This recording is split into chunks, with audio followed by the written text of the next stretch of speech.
Colgate Dental Cream to clean your breath while you clean your teeth and help stop tooth decay. And Luster Cream Shampoo for soft, glamorous, caressable hair bring you Our Miss Brooks, starring Eve Arden.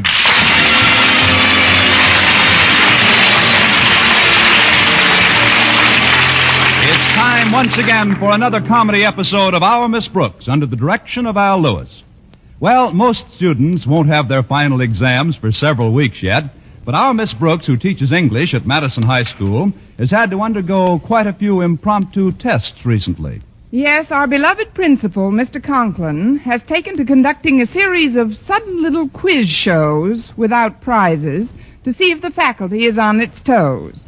Fortunately, when Mr. Conklin came into my classroom last Friday morning, he found me very much on my toes, due to a habit formed in my childhood of sitting with my feet curled beneath me. Although it was my free period, I sprang to attention when Mr. Conklin entered. At ease?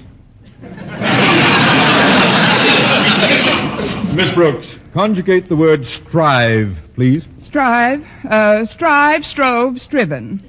Now, thrive. Thrive, throve, thriven. No.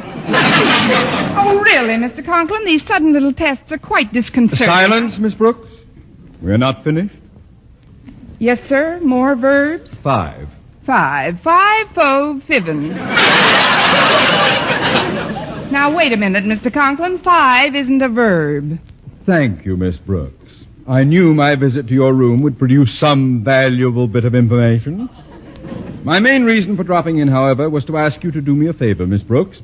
As you know, Sunday is Mother's Day. Yes, I know, Mr. Conklin. Thanks to a special savings plan I started in February, I was able to send my mother a card this morning. But what did you want me to do for you? I'd like you to take this package home with you and keep it until Sunday morning. It's a little Mother's Day remembrance for Mrs. Conklin. I don't want her to stumble upon it before time. Wonderful woman, Mrs. Conklin, and she's trained our daughter Harriet to be a duplicate of herself. Really? Yes. Between them, they're the two biggest snoopers in the county. That makes it unanimous. I'll be happy to keep the package for you, Mr. Conklin. Thank you, Miss Brooks. I hope my daughter Harriet remembers Mother's Day. Lately, she's had her mind on nothing but that moon-eyed, calf-brained Walter Denton. Oh, Walter isn't so bad, Mr. Conklin. Of course, he's not a brilliant student. Brilliant? Walter Denton is Madison's gift to subnormality. The thing that annoys me most is the way he bounces. He never goes anywhere. He always bounces there. Hi, Miss Brooks. I just thought I'd bounce in for a minute. Well, if it isn't the human handball. Oh, hello, Mr. Conklin. Oh, if I'm interrupting anything, I'll just bounce along until No, Walter. Mr. Conklin was about to dribble back to his office. You were finished with me, weren't you, Mr. Conklin? Quite. Good morning, Miss Brooks. Goodbye, Mr. Conklin. Hasta la vista, Mr. Conklin. I learned that in Spanish. It means see you later. Oh. Well, no si lo veo a usted primero. What does that mean, Miss Brooks? That means not if I see you first. Now, what can I do for you, Walter? Well, I need some advice, Miss Brooks. It's about a Mother's Day gift, but a very special type of mother, Miss Brooks. That is, well, I know it's impossible right now, but just for supposition's sake, suppose you woke up one day and found yourself a mother. I have a mother. Of course, she's miles away. No, I don't mean it that way, Miss Brooks. I mean, if you awoke to find that you were a mother, what would your first question be?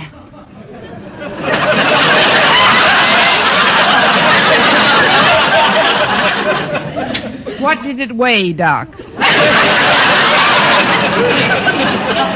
Are you sure, Miss Brooks? Are you quite certain you wouldn't say, how is my husband?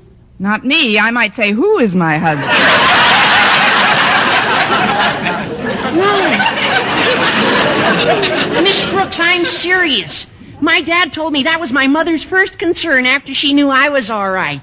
You know, she thinks of us constantly and never of herself. But me, what do I do in return? I don't get out of bed when she wakes me. I'm always late for my meals. I never help her with the dishes, and I leave my clothes all over the house.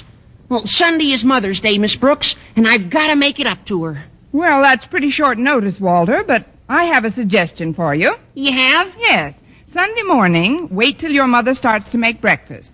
When you're sure she's in the kitchen, close the door quietly behind her. Then gather up all the clothes that you've scattered around the house. Then put them in a big suitcase. Then run away from home.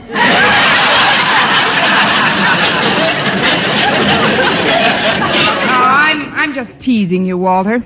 There's only one way you can make your mother happy, and that's by turning over a new leaf. Well, I'll try, Miss Brooks, but meanwhile, just supposing again, well, what kind of a present would you like if you were a mother? Oh, I wouldn't care much about presents, Walter. I'd just be happy if I had all my beloved children around me.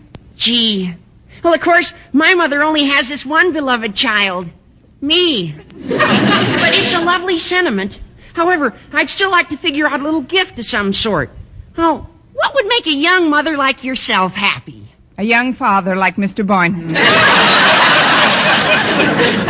Which reminds me, Walter, it's time for me to get down to his laboratory and pick him up for lunch. Oh, did he invite you for lunch today? Of course he did, about 10 minutes from now.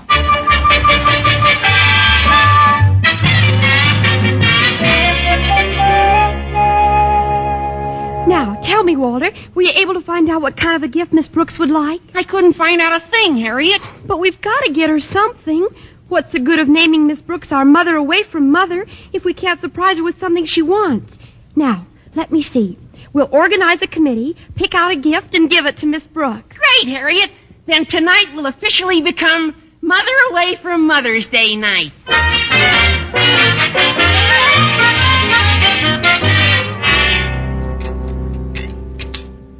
Well, I certainly enjoyed that lunch. Our cafeteria cook seems to be getting better. He should be getting better. He eats his meals across the street. I meant the food's improving. Now that we've finished lunch, Miss Brooks, I have a surprise for you. Surprise? What is it, Mr. Boynton? Guess. One of your guinea pigs died and left you $1 million. No. Then I give up. Well, Miss Brooks, I want you to meet my folks. Why, Mr. Boynton, you've only known me for 5 years. This is such... I just found out they were coming to town myself. You see, they usually spend Mother's Day with my married brother, but Mom decided that this year it's my turn. To do what? Oh. You mean your turn to spend Mother's Day together? Oh, that's right. You'll love my mother, Miss Brooks. She used to be a school teacher, too, you know. As a matter of fact, she worked herself up until she was a principal. You got to get pretty worked up to be a principal. Oh, I'm sure we'll get along splendidly. And you'll be crazy about my dad. Oh, what a sense of humor he's got. You know, he's the one who told me the joke about the quizmaster who called out, "I've got a lady, doctor," but before he could ask her any questions, she stuck a thermometer in his mouth and took his pulse. Isn't that a scream? Your father sounds like more fun than a barrel of depressed monkeys. May I ask you a rather personal question about your folks, Mr. Boynton? Oh, certainly, Miss Brooks. What is it? How long did they go around together before they were married? 9 years. I see. Folks believed in long engagements in those days, I guess. Oh, they weren't engaged until 6 weeks before the wedding. 6 weeks? Mm-hmm. Once Dad makes up his mind about something, he's greased lightning. Could have used a little greasing the first 8 years. I'll certainly be looking forward to seeing them, Mr. Boynton.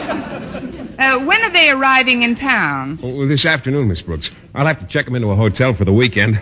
I've just got a small bachelor apartment. Yes, I know. You've told me about it.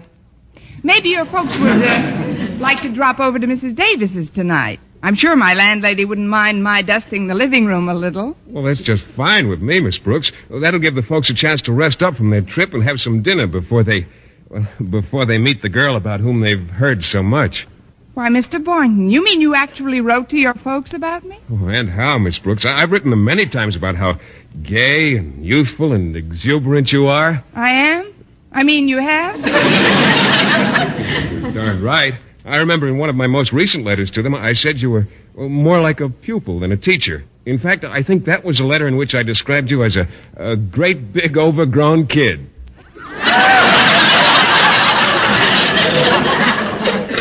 Maybe I better take something. You should have seen the answer I got from Dad. He said, "Whatever you do, son, don't rob the cradle." Leave it to Dad. Oh, he was jesting, of course. He loves youngsters. Mr. Boynton, you've given me an idea. What kind of an idea, Miss Brooks? If your father turns me down when I ask him for your hand, maybe he'll adopt me.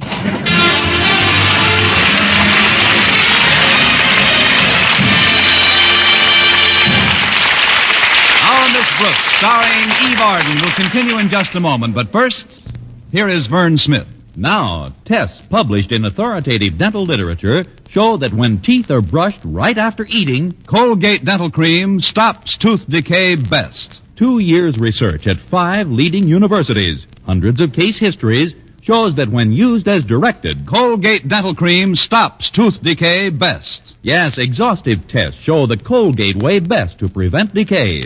Better than any other home method of oral hygiene known today. Based on both clinical and X-ray examinations, the Colgate way stopped more decay for more people than ever before reported in all dentifrice history. Even more important, there were no new cavities whatever for more than 1 out of 3 who used Colgate Dental Cream as directed. Think of it. Not even one new cavity in 2 full years. No other dentifrice, paste or powder, ammoniated or not, no other dentifrice has proof of such results. The best results ever reported for a dentifrice of any type. So always use Colgate to clean your breath while you clean your teeth. And remember, when you follow the Colgate way, Colgate Dental Cream stops tooth decay best.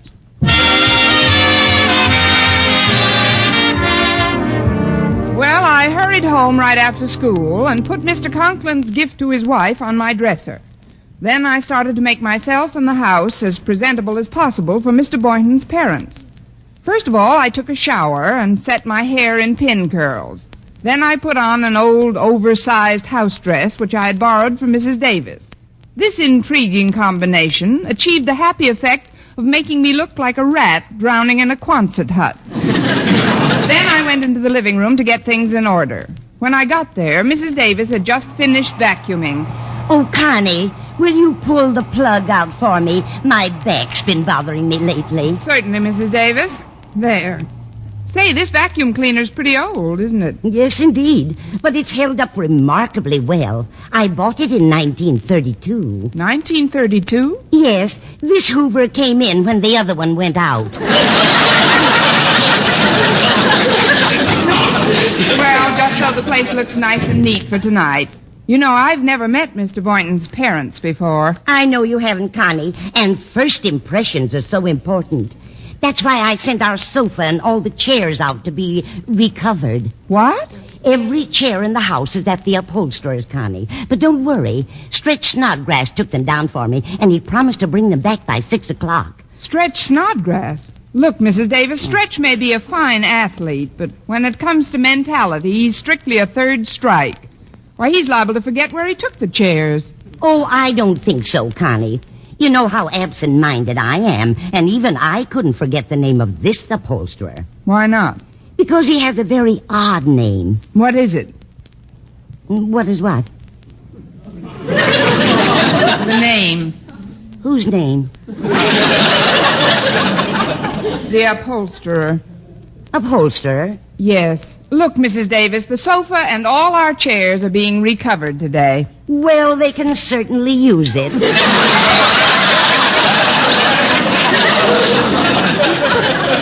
Where did you send them, Connie? Fellow with a very odd name. I never can remember it. I'm sure it will come back to you later.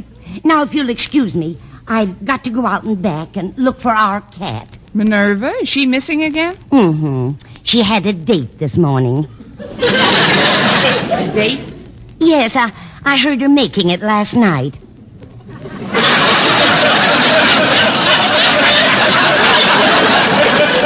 But she should be back by now. She knows how I worry about her. Well, you let me know if she comes in the front way, Connie, and I'll take a look back here. All right, Mrs. Davis. That's funny. Minerva never bothered to ring before. Coming! How How do you do, my dear? How do you do? I'm Philip's mother. Philip? Yes, Philip Boynton. I'm Mrs. Boynton. Oh, but that's impossible. You won't be here until tonight. Come in, Mrs. Boynton. Well, you don't have to tell me who you are, my dear. Philip has written so much about you. He has? Yes, he says Miss Brooks wouldn't know what to do without you, Mrs. Davis. Well, I try my best to please... Mrs. Davis? Did you call, Connie? That's Mrs. Davis, Mrs. Boynton. I'm Miss Brooks, such as I am. We've got company, Mrs. Davis. Oh, she came in the front way, did she? Yes, she's right here in the living room. Well, you tell her she's a wicked cat. And... Yes, Mrs. Davis. You're a wicked cat and get under the... No! Oh, you'll have to forgive me, Mrs. Boynton. I didn't expect you until after dinner, and That's I'm a little perfectly all upset right, about Miss Brooks. As a matter of fact, I owe you an apology for not recognizing you. But it was rather dim in here, and I... Not dim enough. Where's Mr. Boynton? Or should I say, where are Mr. Boyntons? Or Mr.'s Boynton? Where is everybody? Trouble parking the car. Oh. I wanted to meet you first myself anyway. Philip's written so much about you. You must see an awful lot of each other. Well, we do teach at the same school. I understand you were a teacher at one time, Mrs. Boynton. Oh, yes, indeed, for many years. It's remarkable. You still look so well fed. Are you... May we come in? Oh, it's the boys. Hello, Philip, my dear. Oh, hello, Mom. Well, I see you two have met. Oh, yes, indeed. We're old friends by now. Well, here she is, Dad. How do you do, my dear? I hear you've been just like a mother to Miss Brooks, Mrs. Davis. This house dress has got to go. This isn't Mrs. Davis, Harvey. This is Miss Brooks. What? Oh, well, you know what I always say, a bad beginning makes a good finish. Not that I'm finished, we happen to be of English extraction. Say, speaking of extraction, I visited my dentist last week, and he told me 2 of my teeth had to come out. So I said, what are you going to charge me for pulling those 2 teeth, Doc? $10, he says. Oh, says I, then what'll you charge just to loosen them a little?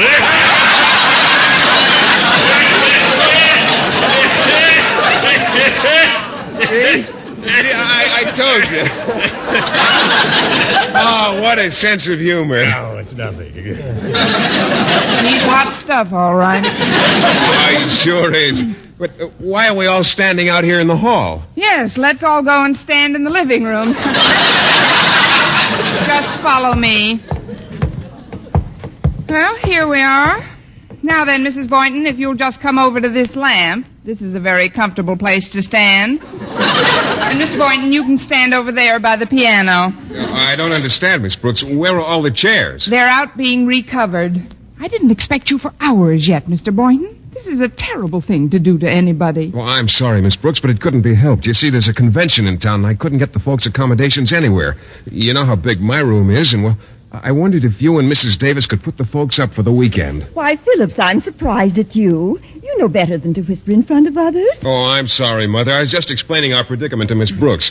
She was saying how delighted she'd be to have you stay for a couple of days. Well, now, that's what I call whopping hospitality. It's a whopper, all right. Hand with the garbage, Connie. I beg your pardon. This is Mr. and Mrs. Boynton. And this, contrary to popular opinion, is Mrs. Davis. How do you do? Good afternoon, Mrs. D. Nice little place you've got here. I've just invited the folks to spend the weekend with us, Mrs. Davis. If you don't mind my doubling up with you, I figured they could have my room. Oh, that's perfectly all right. Oh, dear, the upholsterer. You folks must be tired after your trip. Why don't you go to bed?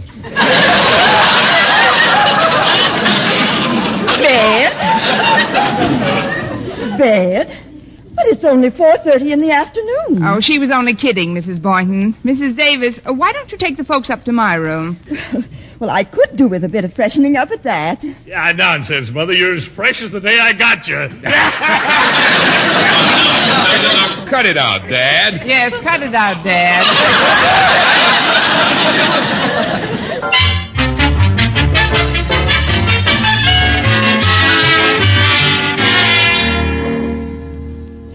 Well, Miss Brooks certainly has a comfortable room, Harvey. Yes, indeed. That little catnap is just what the doctor ordered. Tell the truth, Harvey. Don't you think Miss Brooks is setting her cap for Philip? Oh, is that a cap? I thought that shroud she was wearing had a snoot on it. Oh, be serious, Harvey. We both know he'll make a wonderful husband when he grows up. When he grows up? To me, he's still a baby. You know how innocent he is. Yes, and sometimes I think it's all my own fault. Sometimes I think that by now I should have sat him down and had a man-to-man talk with him. Although my father didn't have a man-to-man talk with me until I was past 30. And at that, I married you anyway. Hey, what's this package on the dresser here? It says, for mother. Must be for you. Oh, well, now, wasn't that thoughtful of Miss Brooks? She got a Mother's Day gift for me when she heard I was coming. I'm going to open it right away. Yeah, well, Mother's Day isn't until Sunday. Now, you know I'd never have the patience to wait. Oh, now, let's see. Why, what's this? A black silk negligee. Well, happy Mother's Day! This can't be for me. Hey, look, this card fell out when you opened the package. It says, for baby from her goodie. Well, I'm going to find out just where this came from. Oh, Miss Brooks, Yes, Mrs. Boynton? would you come here a moment, please? Certainly, Mrs. Boynton. What can I do for you? Well, I opened a package by mistake and found this inside of it. A black sheer negligee. There was a card with it that said, for baby from Goody. Goody? Oh, that must be short for Osgood. Why, of course, that was Mr. Conklin's gift. Mr. Conklin, the principal of Madison High? Yes, isn't he a devil? He asked me to keep it for him so his wife wouldn't discover it before Mother's Day. Oh, it's for his wife. Yes. Who did you think it was for? Don't answer that. I can tell from the position of your eyebrows. My eyebrows? Yes, Mrs. Boynton, you'd better drop them a notch. You're pushing back your hairnet.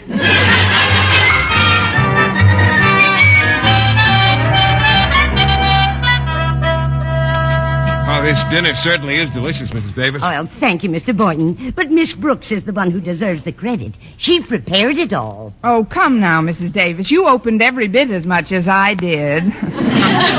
Eat it slowly, Philip. Yes, Mother. Remember, your stomach has no teeth. Yeah, maybe that's just as well. If it got too hungry, you could chew off your suspender buttons. He always gets me when I've got a mouthful. You had a mouthful. Here's the napkin. Philip, you're such a baby. Well, you're right there, Mrs. Boynton. He's nothing but a great big overgrown kid. Now, that's funny. That's the same phrase Philip used in describing you in one of his letters. Well, she is, Mother. You ought to see her around the school. The students just treat her like one of themselves. Yes, indeed. We kids have some great old times together. I'll answer it, Connie. Excuse me, folks. I wonder who that could be. Well, come in, kids. Hi, Mrs. Davis. We're a committee. It's Walter and Harriet, Connie. Oh, we didn't mean to disturb you, Miss Brooks. Oh, that's all right, Walter. I was just telling the folks how informal we are at Madison. Mr. and Mrs. Boynton, may I present Harriet Conklin and Walter Denton? Mr. Boynton, nice to know you. And now, Miss Brooks, we would like to present something to you that expresses the devotion and reverence felt toward you by the entire student body. Oh, what is it? It's a shawl. A shawl and a handsome pair of knitting needles to go with the rocking chair to which you're so attached.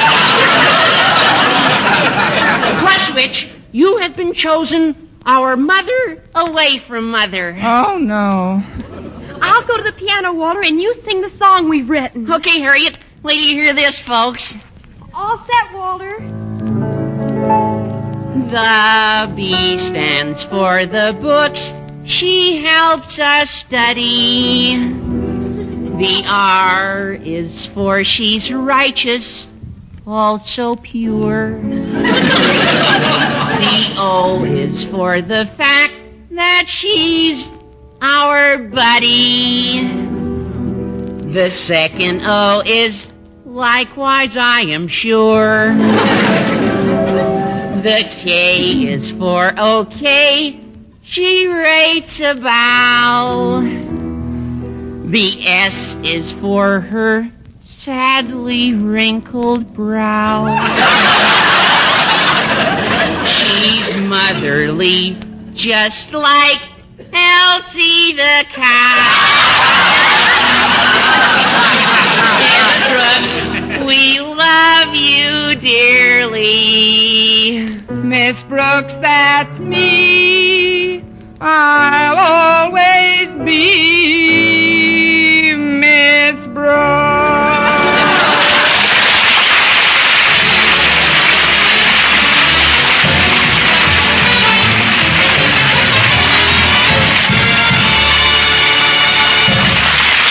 Eve Arden as our Miss Brooks returns in just a moment, but first... Dream girl, beautiful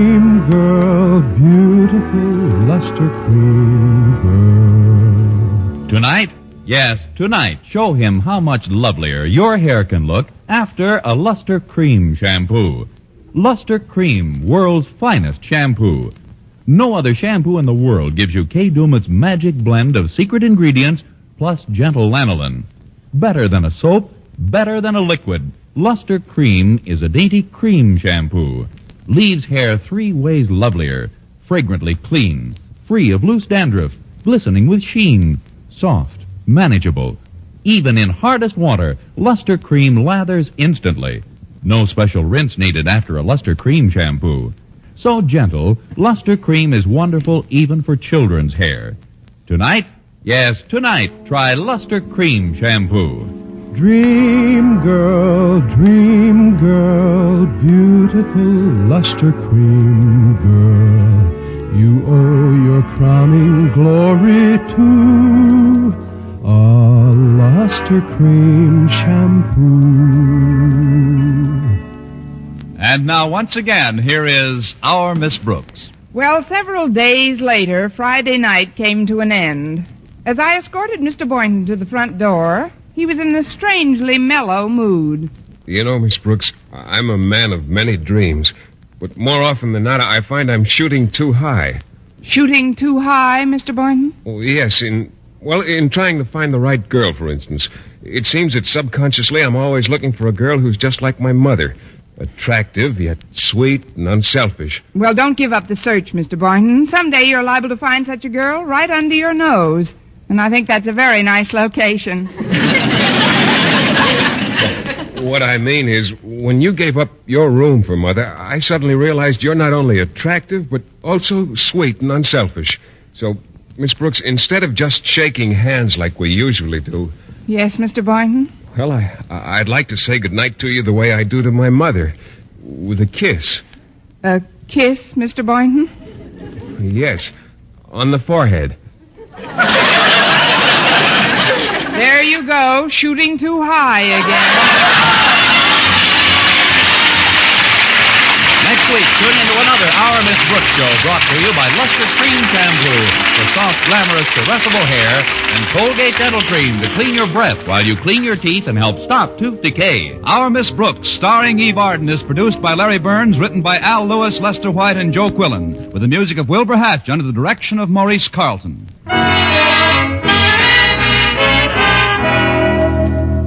Doctors prove Palmolive soap can bring you a lovelier complexion in 14 days. Yes, 36 leading skin specialists proved in tests on 1,285 different women that Palmolive soap facials using nothing but Palmolive brought new complexion beauty to 2 women out of 3. Just wash your face 3 times daily with Palmolive soap, each time for 60 seconds, massaging Palmolive's beauty lather onto your skin. Then rinse. So start your Palmolive facials today. Remember, doctors prove Palmolive soap can bring you a lovelier complexion in 14 days. For mystery liberally sprinkled with laughs, listen to Mr. and Mrs. North, the exciting, fun-packed adventures of an amateur detective and his beautiful wife. Tune in Tuesday evening over most of these same stations. And be with us again next week at the same time for another comedy episode of Our Miss Brooks. Bob Lamont speaking. The CBS, the Columbia Broadcasting System.